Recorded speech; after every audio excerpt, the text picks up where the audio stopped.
share ideas and expertise, and to support communities in improving health while stimulating a higher level of wellness across the state. Thank you again so much for joining us this afternoon for Katie Bark's presentation titled Montana School Wellness Policy Best Practices. Just a little about Katie. I'm sure she'll give us a great introduction herself, but Katie Bark is a licensed nutritionist and registered dietitian, and she is the project director for the Montana Team Nutrition Program located at the Montana State University in the Department of Health and Human Development. She is a certified school nutrition specialist through the School Nutrition Association. Team Nutrition is the nutrition education and training component for school nutrition programs of the Montana Office of Public Instruction. Alright, so just a couple quick details before I hand it over to Katie.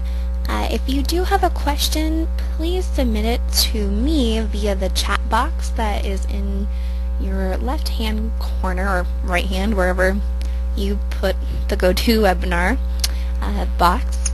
And at the end, we'll have a chance to open up with discussions and all of that good stuff. And again, if you do unmute your line, please remember to mute it so we eliminate all background noise. Any questions before we get started? Alright, I'm going to hand it over to Katie.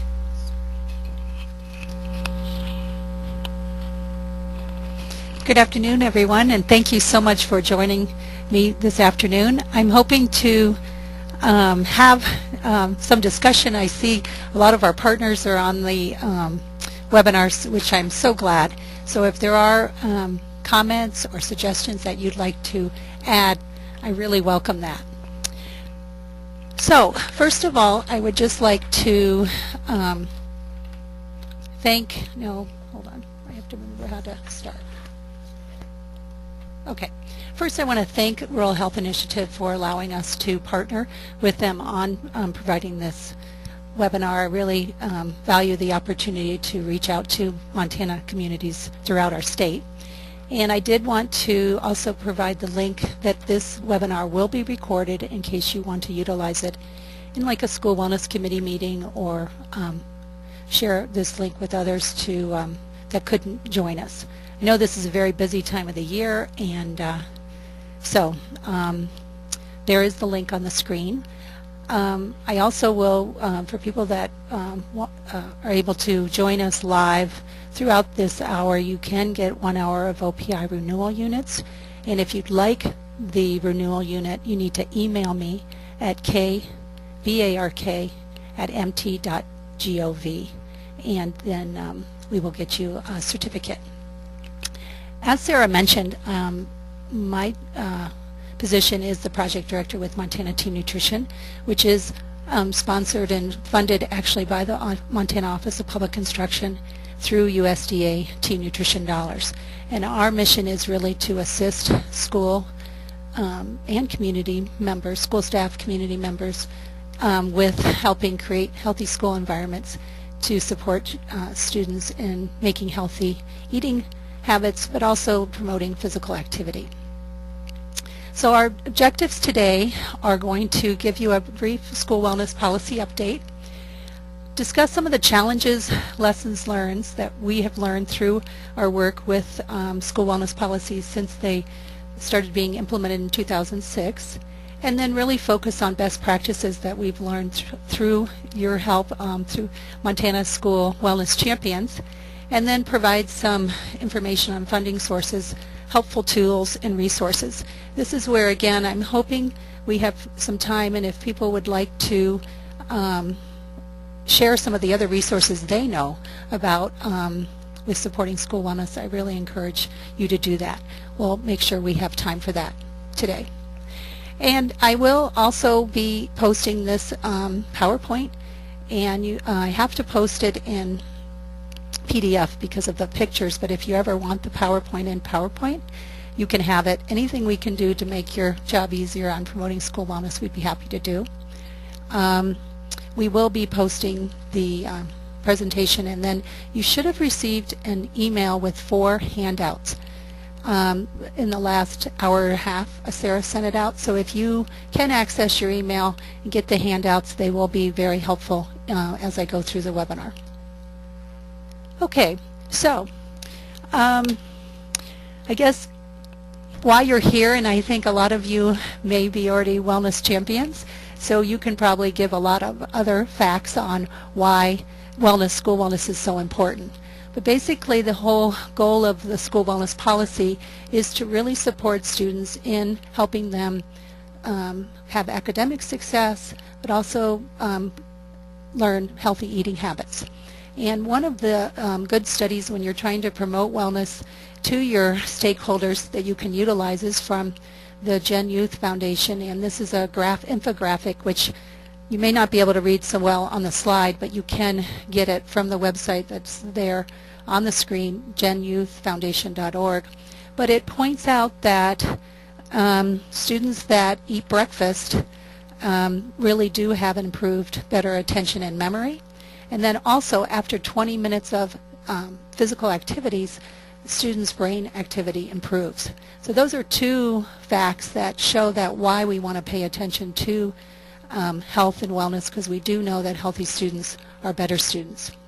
At the same time, unfortunately, and this is where one of the reasons why I'm so happy that you joined this afternoon, is that there's room for improvement with Montana students as far as them encouraging them to eat breakfast and also be more physically active.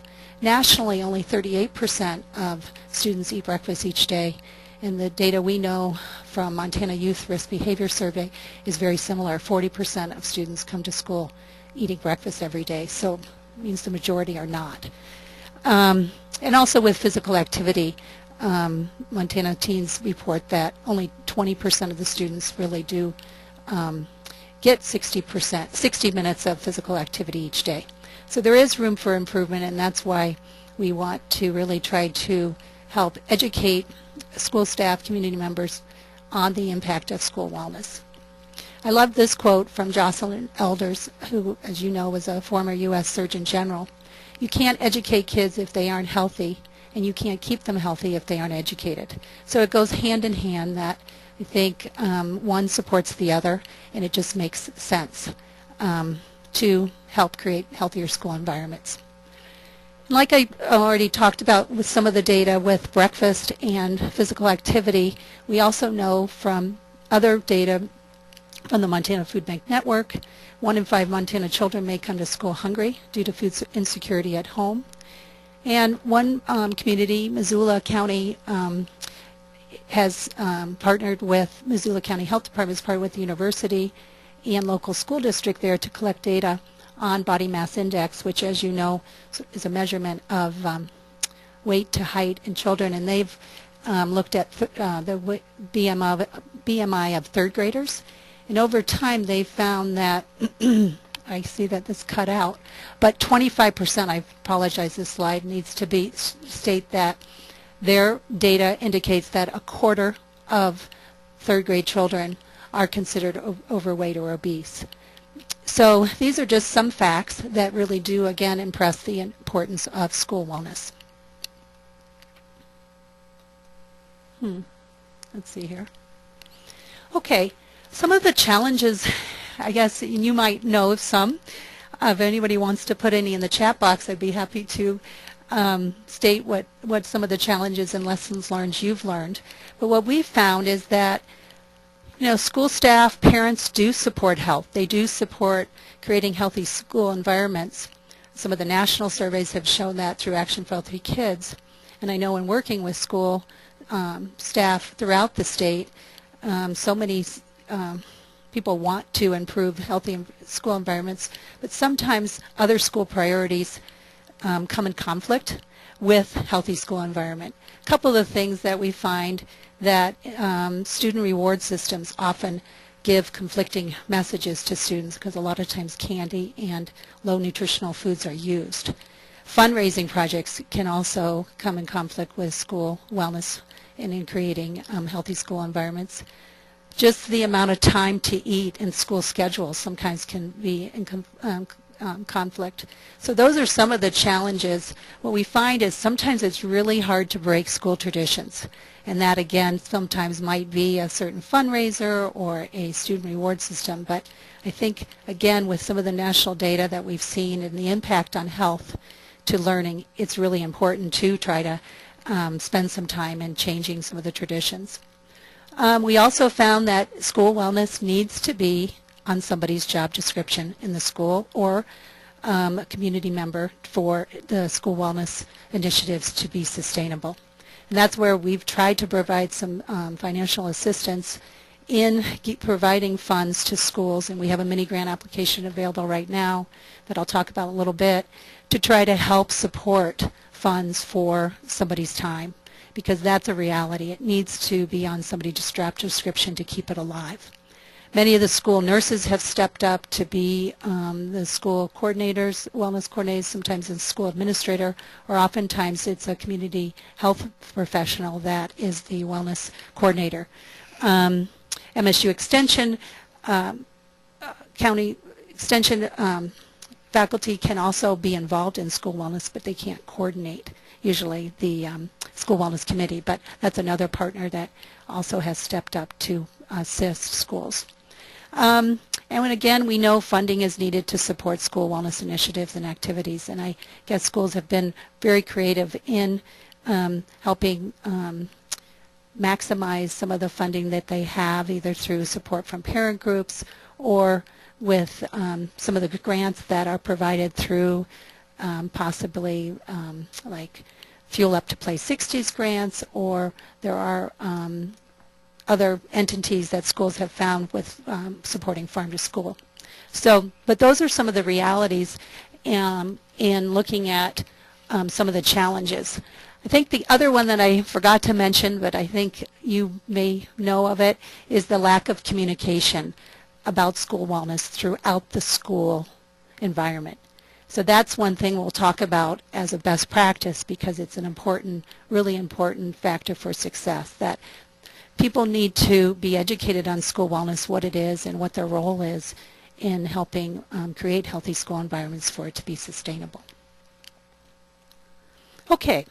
But I guess at the same time, as you have seen probably in your own school, and we are so proud of Montana schools and community partners, schools have stepped up to the Wellness Challenge and have really worked hard on preparing healthy school meals, changing their snack policies, beverages, to really help make the healthy choice the easy choice.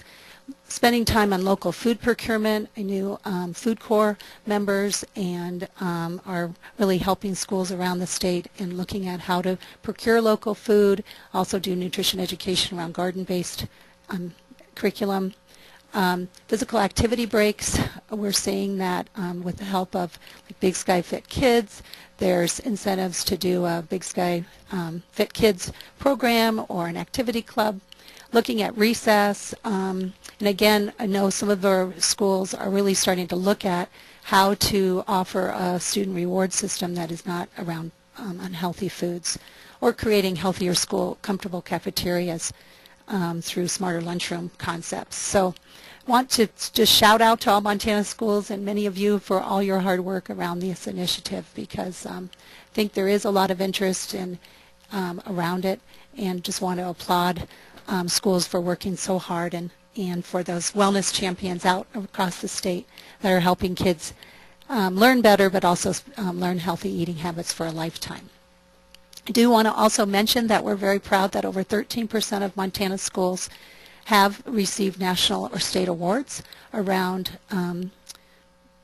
nutrition and physical activity. If you've heard of the Healthier U.S. School Challenge Award, we're up to 83 schools around the state that have received that national recognition for creating healthy nutritious meals and snacks, and promoting nutrition education and physical activity.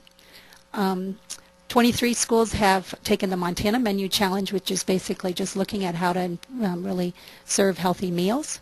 And then with our support of First Lady Lisa Bullock, started School Breakfast Awards, and this year 2 schools received those. So very proud of Montana schools for stepping up to the Health and Wellness Challenge. Okay, so the whole goal of school wellness, as you know, is to create a culture of wellness that supports learning and health. And we'll proceed with going over just an update on the school wellness policy. But first of all, I'd just like to ask you to take one question, a little poll that will be coming up in just a minute.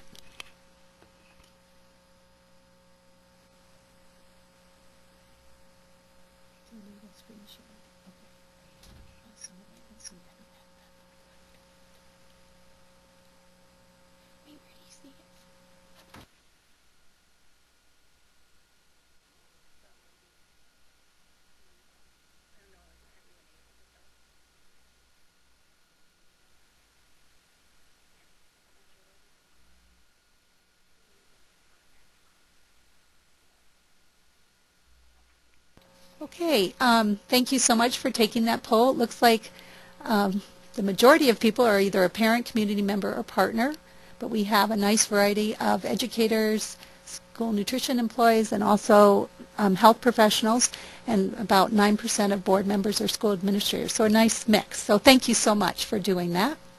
Okay, so what I'd like to now focus on is just giving you a quick review on what the school wellness policy is, and then go into the best practices. So as many of you may already know, that in basically school nutrition programs are administered obviously from USDA, and our Congress basically passes a Child Nutrition Reauthorization Act every 4 years. And of the Child Nutrition Act of 2006 actually is when the school wellness policy was put in that law, and schools needed to have a school wellness policy by 2006. But then in 2010, the Child Nutrition Reauthorization Act basically was named the Healthy, Hunger-Free Kids Act of 2010. And in that act, Congress really tried to put a little bit more strength into the school wellness policy by requiring it that it be more of a useful tool in helping evaluate and establish policies and strategies to maintain a healthy school environment, but also at the same time provide input from the public, and then also transparency to the public on what the school districts are doing around wellness. So that's where, when we go over the requirements, this is what basically is the foundation of it. But I wasn't also emphasize that because USDA knew that they don't know what's best for Montana schools or any schools around the state, they allow schools to really decide their what they want to focus in on, what's best for their schools. So that's where, again, there's a lot of local control. Each school district in Montana can decide if they're going to focus on nutrition, or are they going to look at physical activity, or another wellness component. So anyway, that is sort of the foundation of the school wellness policy. And again, this, if you look at the first handout that you were given, it's called, basically it's the Montana School Boards Association Model Policy. It has a 2510 in the right-hand corner. That is the updated wellness policy that the Montana School Boards Association sent out to school districts in 2012 to really tell them to update their wellness policy to the new guidelines. And this is on your slide as are the summary of the key areas. And this is where we'll go over these a little bit in more detail, because the best practices are based on making sure you are in compliance with the new requirements. But the only changes that really occurred were that they put an emphasis on not only nutrition education, but goals for nutrition promotion. And then also making sure that they clarified that they, on getting input from the public needed, and the school staff needed to include educators, especially a PE or health enhancement educator, and a health professional. And that there is a requirement for monitoring and measuring progress and ongoing communication with the public. And so this is the summary of the school wellness policy. And I gave you this handout in Word in case you want to modify it. This is basically a very basic pretty vague policy, and I know some school districts like to have more detail. That's why we gave it to you in Word in case you want to adapt it and your school board trustees want to have a more detailed policy. Okay, so I would like to focus now more on what are the best practices that we've found with implementing school wellness policies around the state.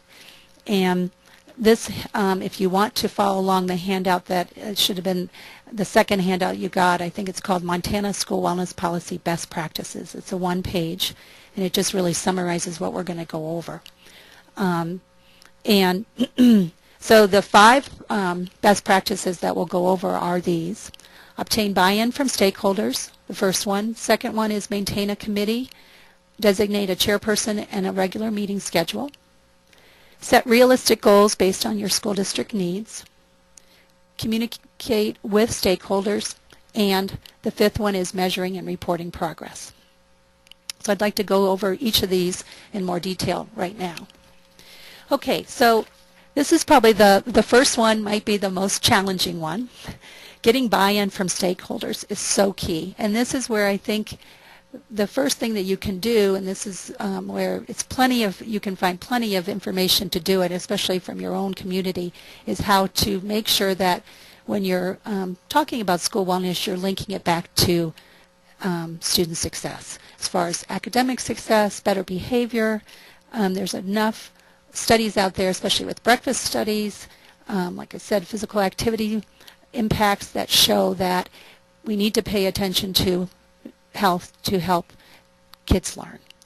And I think one of the biggest things you can do is to ask your school administrator and your parent group chair to be sort of a wellness champion, meaning that they will support wellness and support some of the strategies. That's, if you can get those 2 entities on board, we find that there is really good success for sustainability. School administrators could be obviously your superintendent, but also principals, because principals, a lot of schools are given site management, so they could decide what their policies and things are going to be at their own school. What we found that the schools that have maintained school wellness initiatives, they've really linked it to the school improvement plan. And that's where, again, if you look on a school website, you'll see their vision and mission, and if wellness can be linked to that, that's where it really can, again, be maintained. We also find that school districts and sometimes health insurance carriers can help with this if employees buy into their own health, and they can be a healthy role model. So a lot of times employee wellness initiatives can also really support. That's where some schools start. They start supporting their staff in becoming healthy, paying attention to health themselves, and then they will start doing some more healthier practices in their classroom. There's a brand new handout called Tips for Teachers that is from the CDC. If you just Google Tips for Teachers, there is an excellent handout that has the key practices that a teacher can do to really create a healthy classroom. That is a great resource for professional development if you're doing a workshop to teachers or school staff on wellness. The other thing that we're finding out now, we're doing a Smarter Lunchroom project, which is basically looking at a cafeteria redesign, and we're working with 5 high schools around the state.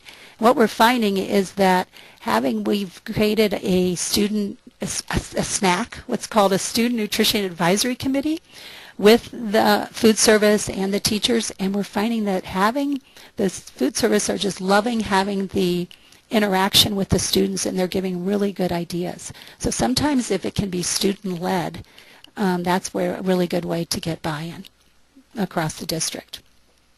One idea that I found from Chicago Public Schools that I put the link here is they actually, in their wellness policy, they designate a school wellness champion. And they have their principal designate a school employee to serve as that champion every year. So they actually really do that, so they can, again, get staff to be a wellness champion. Another idea from Oakland Unified School District I found, and I put the link on this, you'll have it once you get the PowerPoint, is they've started a School Wellness Champions program, and they let people decide whether they want to do it around their school meals program or do they want to do it around garden-based education if they're promoting, school gardens, and you can decide where you want to be a school wellness champion. So I think a lot of times everybody wants to be a champion, so I think that's a really positive way to get buy-in. The second thing is really best practice is to really have a committee. And we find from the school health profiles survey that actually Montana schools fill out every other year is about 48% of schools report that they do have an ongoing committee. And this is where you're going to be asked in a few minutes if you know if your school has a committee. Because we find that if you have a committee, and then you're more apt to keep wellness alive. And this is where the school wellness policy really recommends certain people being on that committee. As far as a parent goes, students are awesome to have on if you can. Food service is important. Board member could be on. School administrator, physical education or health enhancement teacher, school health counselor, or school health or community member. So again, you're getting input from a variety of stakeholders. Again, you need a passionate wellness leader to be the chair. And we found the best people to be, again, the chair is often a school administrator or a health community member. Could be the school nurse, but it might be a somebody from the public health department is another. But a lot of times, if it's an administrator or a community health professional, you avoid. It's just better to have that than to have like the food service person, because the food service person wouldn't have really authority over education. So that's where if you're really going to have a successful committee, you want somebody that has some authority. And then setting a regular meeting schedule is really important. And that's where we find a lot of times schools will have it 3 or 4 times a year, and that's pretty adequate, because that's enough meetings to actually develop a plan for what goal you want to maybe achieve that year, or what area of wellness you want to focus on, to educate everybody on it, and to monitor progress, and hopefully celebrate your success. So having, you can get, again, this meeting schedule set, so it's just part of the school calendar. That's where it can help lend to success. Okay, so I'd like to have Sarah ask you the second poll question.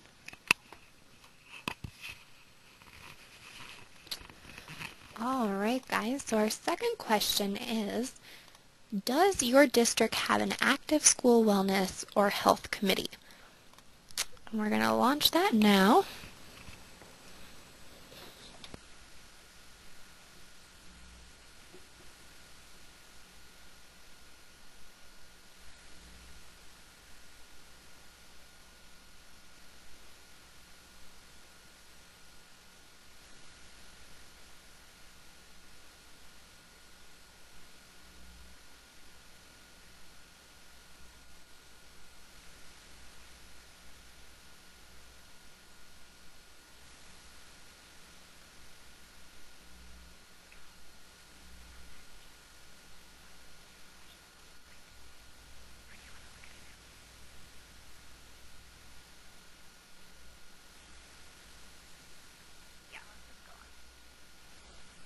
Do they see that?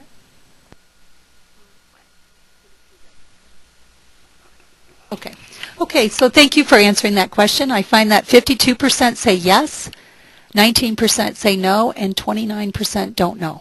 So that's pretty typical, I guess. I think that's where the communication sometimes is one of the things you probably want to focus on, just knowing about school wellness, what's going on in the school. Thank you for answering that question. Okay, the second thing, or the third thing, I guess, is to really set your goals based on what your school needs. And this is where I just, the third handout that you got through, that you should have received in the email from Sarah, and if not, I'll make sure these handouts are on the website afterwards. They'll probably be posted next week, are the 5 goal areas for school wellness policy. And the goal areas are the way USDA has in the policy are nutrition guidelines, nutrition education, nutrition promotion, physical activity, and then other. And other wellness areas could be like looking at expanding a breakfast program, or it could be looking at the school schedule to make sure kids have enough time to eat, or ways to increase physical activity. But what we really suggest is that even though there are 5 goal areas in the school wellness policy, that you should just look at one area per year. Just because that's a realistic sort of goal when there's so much other things going on in the school. And so we just really suggest focusing on one thing. If you have a really active committee and motivated people and you can do more, go for it. But I think a lot of times if you focus on one thing is really setting yourself up for success. Because it's really important to, again, once you set the goal area, and let's say it might be this year a lot of schools are looking at their snack policy because of the new smart snack policy that's looking at all foods and beverages that are sold during the school day and also fundraisers that occur during the day. People are just focusing on that, which is a huge goal. And it will probably take all year to get in compliance with it, just because, again, like we talked about, the fundraisers sometimes can be breaking tradition. It takes some time. But in order to do that, you have to look at what action plan and steps you're going to take to meet the goal, communicating those and getting people to buy into that, and establishing a timeline and how to evaluate success. So again, looking at one goal per year is a best practice. Okay.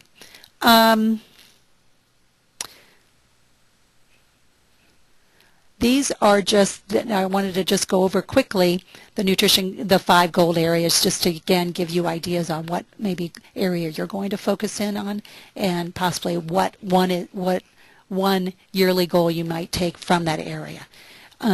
Obviously, in nutrition guidelines for all foods, we look at breakfast and lunch, also the smart snacks and fundraising. But let's say one school maybe just want to look at their breakfast program, how to expand it, or how to maybe get more fresh whole foods in the lunch program. That might be all they're going to do, just one thing. And like I said, other schools may be looking at the smart snack policy. The other second and third areas of school wellness are nutrition education and nutrition promotion. And this is where, again, looking at how to teach nutrition across the curriculum. And this is where a lot of times looking at garden-based education, farm to school, really can be done through science and math. Might be professional development for teachers on nutrition ed. That's the one challenge that we find a lot of times. If teachers are not been trained in nutrition education, they don't feel comfortable teaching it. So that's where physical education health enhancement teachers are key, and or family and consumer science teachers, because they are, have nutrition training. But that's where a lot of times maybe focusing on how to provide professional development for teachers is a really key to success if you're going to look at how to get more nutrition education into your school. Nutrition promotion may be looking at what's the signage that's occurring in your school. Is it promoting fruits and vegetables and foods from my plate, or is it promoting a lot of sweetened beverages? So sometimes it's just looking at trying to really look around and evaluate your school environment to see what kind of foods and beverages are being promoted through signage. So it might be working on trying to improve the marketing of nutrition. Physical activity, there's a wide variety of ways to look at how to improve and enhance physical activity. And again, professional development for staff is important. Also, I know a lot of schools are looking at how to increase physical activity outside of health enhancement classes through brain breaks in the classrooms, or energizers, active recess programs, or walking programs, or programs like Big Sky Fit Kids, or the Fuel Up to Play 60. So there are a variety of ideas for looking at physical activity. And other school wellness goals could be a variety of things, from looking at how to expand your breakfast program, looking at community eligibility programs, which is a way to reach more students in your school meals programs, or looking at a comprehensive physical activity policy. So there's a lot of possibilities, and that's why that handout that you received, it's 5 pages, because it gives a lot of ideas. But again, you might look at just one area and choose one of those yearly goals for your wellness committee if that's realistic. And I guess I just wanted to give some ways to assess your school environment on what goal you should really and what area you should focus on. A lot of times we find that schools already know what they want to work on, either through input from their parents or from teachers or from school administrators. But if you're looking for some tools to actually evaluate your school environment, we suggest looking at the USDA's Healthier U.S. Smarter Lunchroom Challenge criteria, because that looks at nutrition and physical activity really well. And wellness, or looking at CDC's School Health Index. And like I mentioned, the CDC's Tips for Teachers, I feel like that's a really good handout, but it gives the areas that if you're trying to see how you can support teachers in creating a healthier school classroom, that handout is a really good tool to use to see if what strategy you maybe want to focus on. It might be healthier school student rewards, or it might be how to promote more drinking water in the classroom, as 2 examples. Okay, the 4th best practice is the communication. And this is where, again, I find this is one area that needs to be paid attention to in schools, because we find a lot of times people do not know what's going on with school wellness, and it doesn't get past the committee sometimes or school administrators. It needs to get really down to the school level staff and also parents. So ongoing communication between the school wellness committee chair and principals is really important, along with parent organization chairpersons. This is where a yearly school wellness staff training is really recommended. I find that the Montana Behavioral Initiative schools one of their themes is, if you're going to expect it from a child, you must teach it. And I almost feel like this really also relates to school wellness. If we're going to expect people to create healthier school environments, we really need to educate them on it more. And then communication can be done through several ways. The school wellness, I know a lot of schools now have their information on their website or in a school newsletter, or they're using it using social media to really reach out to their parents and community members on telling them what they're doing. Now, Livingston School District does a great job with their Farm to School program. They have a Facebook page. Okay. Moving on to the monitoring, measuring, and reporting progress, which is the 5th best practice. This is where, again, part of the monitoring is through the committee meetings of the School Wellness Committee. So during the meetings, seeing how you're meeting your goal and what needs to be done to continue meeting it, or to change it, to monitor the progress. There are a couple of resources that are available.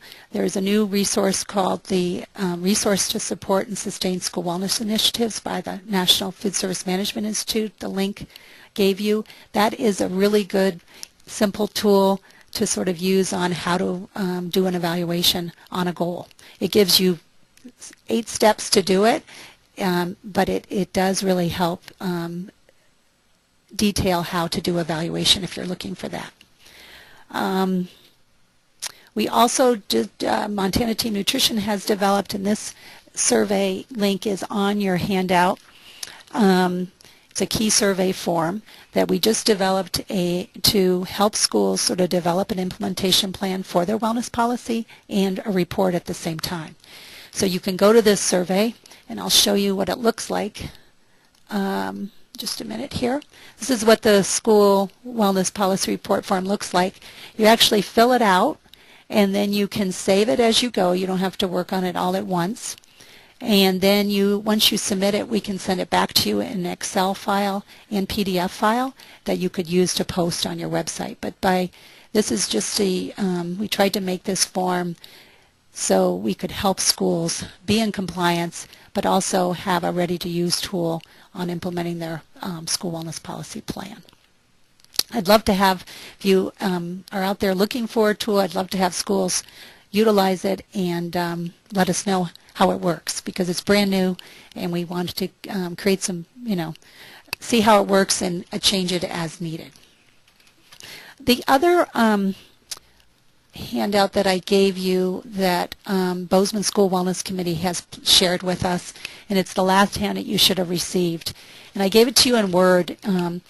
Dr. Marilyn King, their chair of their committee, they call it their WAC committee, their Wellness Action Committee, Advisory Committee. They developed this plan and they just update it each year. So it's, again, another form of a report that actually does meet the guidelines for the wellness policy as far as it lists their strategies or actions, who's doing it, and then it gives their progress and summary. And they post this report to their website, so again, and provide a yearly report to their board members to make sure that the community is aware of what they're doing around school wellness. So if you might be able to utilize that form, that report form, for your school wellness committee. Okay. I'd like to have the third poll question, if you would be willing to answer this question for us.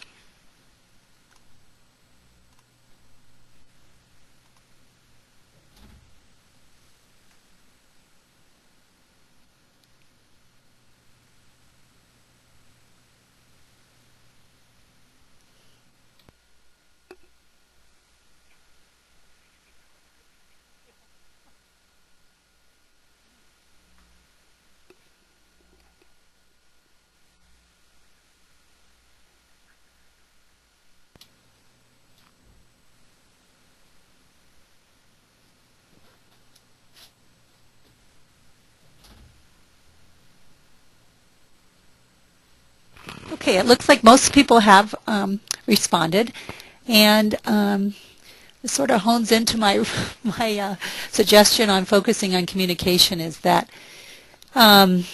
basically the majority of the people on the webinar do not know what their school is doing around school wellness. 62% said no. So this is where, if you guys have ideas how we can help that promote wellness, please share that with us, because we'd like to help schools get the word out on school wellness. I want to basically just review a couple of the resources that are available right now to support school wellness, and then open it up to questions. Through Montana Team Nutrition, in collaboration with a lot of our partners around the state, we are able to provide district level or regional school wellness workshops upon request. So please let us know if we can help your district with that. And we are going to be doing some future trainings, a couple more webinars next year on school fundraisers, and then also how to create a smarter lunchroom. We do have the mini grant application available right now, and if you just, this is the key survey link, but an easier way to also get that mini grant application, which is for $2,000 mini grant to support a school wellness initiative at your school, or it might be just one project, or it might be just professional development around physical activity or nutrition. We're going to be able to fund 11 $2,000 mini grants to Montana schools, and the application is due January 16th. But if you just go to the website www.opi.mt.gov/school wellness, you can also get this. You hopefully got an email from me last week with the link, but maybe what we'll do is I'll get all the emails from this webinar and make sure we send out the mini grant application to everybody that's registered on this webinar by Monday also. We also can provide assistance with Farm to School. Ms. Aubrey Roth, who works with me, can do that. And then also Molly Stenberg, who many of you may know, can also provide assistance through, if your school's interested in going for a Healthy School Award. And we do have 3 regional school wellness coaches, one in Kalispell, one in Billings, and one in Missoula that can also help schools. So let us know how we can assist you. Now I'd like to open it up. Are there questions that you'd like to ask or comments? And you just have to press *6.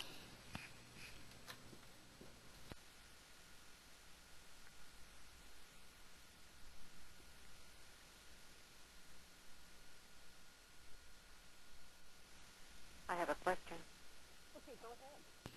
Go ahead. Katie, first I want to thank you for a very nice, very clear presentation. This is Barbara Moore speaking.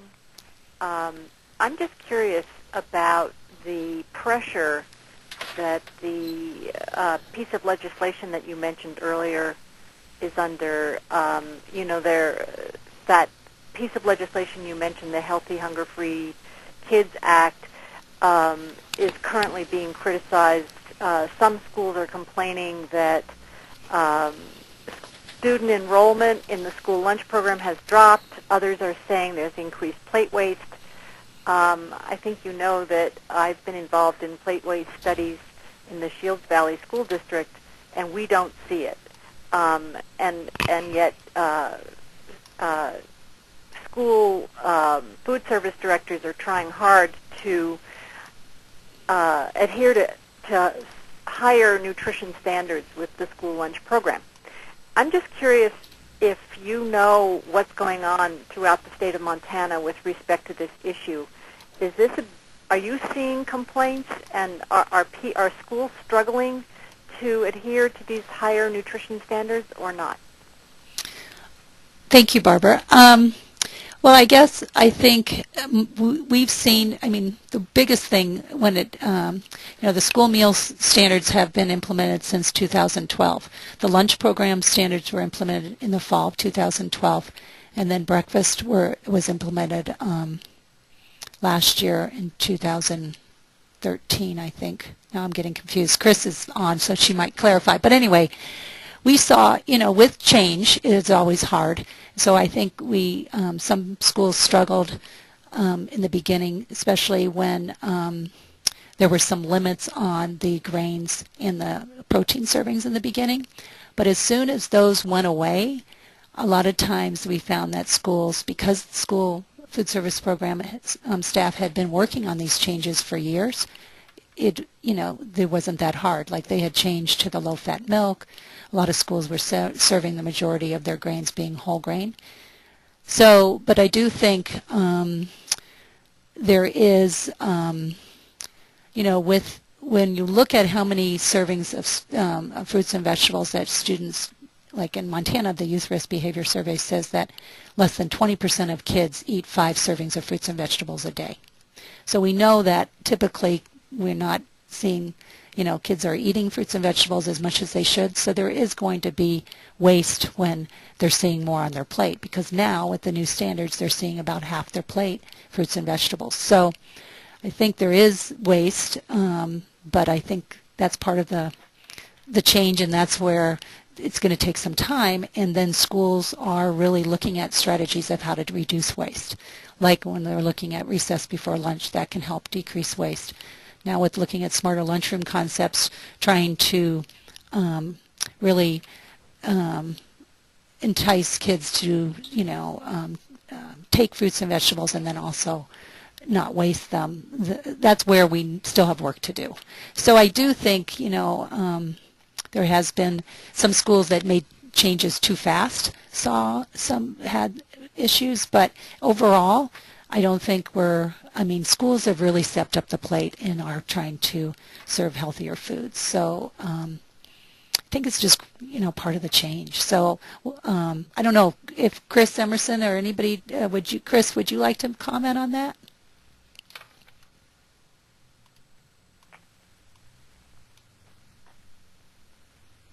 I guess not. Okay. Thank you, Barbara. Any other questions? Okay, I did have one question that came through the chat that I'd like to put out.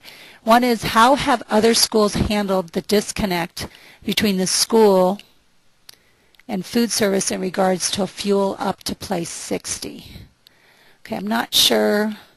Is Michelle still on? Could you just clarify that on how you'd like me to, as far as is that Fuel Up to Place 60, for people that don't know that, is basically a program that's sponsored by Western Dairy Association in combination with the NFL, the National Football League, and it's a way to engage students into making healthier, making some changes in their school environment with nutrition and physical activity. So I'm not sure if some schools have tried Fuel Up to Place 60, but then there's been not collaboration with the food service, if that's what, Michelle, you're talking about. I'm not sure if I can really answer that, because I haven't worked with the Fuel Up to Place 60 that much. As far as I can contact the Western Dairy Association person and get an answer for you. But I do think that sometimes, I know like in Billings, one of the middle schools, their students actually worked on starting smoothies, selling smoothies or offering smoothies, and it was a really good activity that helped kids, especially middle school kids, get a good source of fruit and some yogurt through those smoothies. But I'm not sure I know of any suggestions for you at this time. I'm sorry.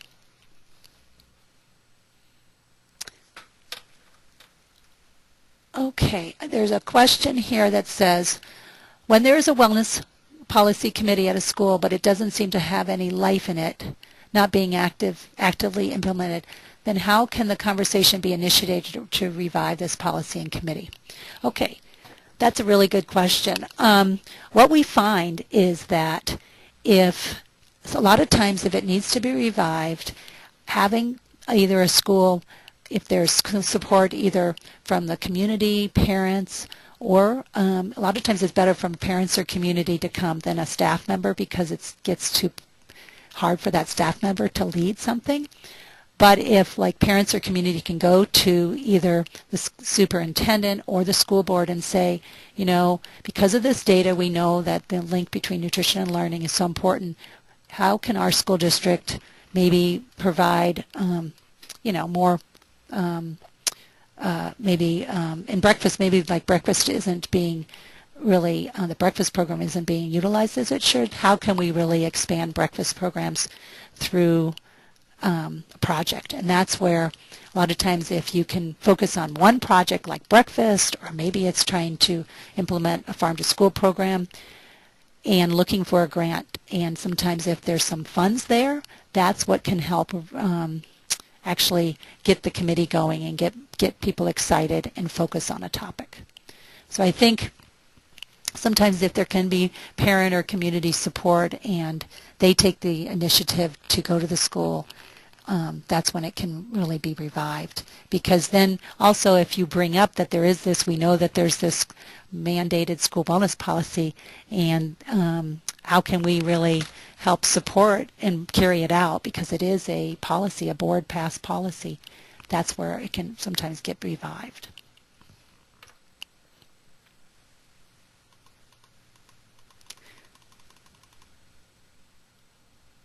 Okay. I guess the other question we have is, who is the person at OPI or Montana Team Nutrition to contact if they'd like support with school wellness policy committee work?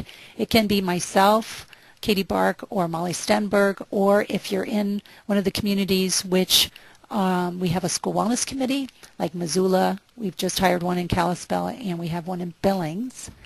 They can also help, but I think starting with us probably is the best. So you can either email myself, and we can see what is needed. A lot of times, sometimes we've done is what we call community roundtables, and we have helped somebody in the community facilitate a roundtable to talk about school wellness, or it might be just farm to school, or it might be how to.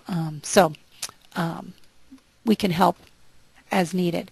There's also, too, I just want to mention that people know that now with the support through the No Kid Hungry program and our governor's office, there's a lot of support around expanding breakfast programs. So there are some VISTA volunteers or community service members that can help with expanding breakfast around the state, too, if you're looking at how to expand your breakfast program. Okay, what time is it? I think we almost are out of time. We have like 5 minutes. Are there any other questions or comments?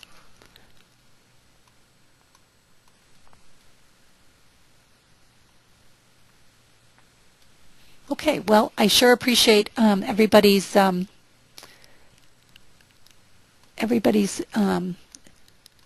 attention, and I guess I just want to make sure you have my contact information.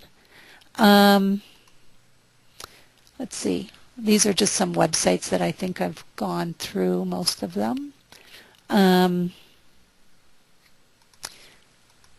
But there is my contact information, phone number, and email. So in summary, I guess I just want to challenge you or sort of just encourage you to be a wellness champion and try to focus on one of the best practices possibly, and all-around school wellness, because as we know, there is such a connection between healthy kids and better learners. So thank you for your time and attention today, and if you wouldn't mind just doing one more poll question. Let's see. I'll let Sarah do it, and then thank you and have a good night. But wait, do this poll question before you get off.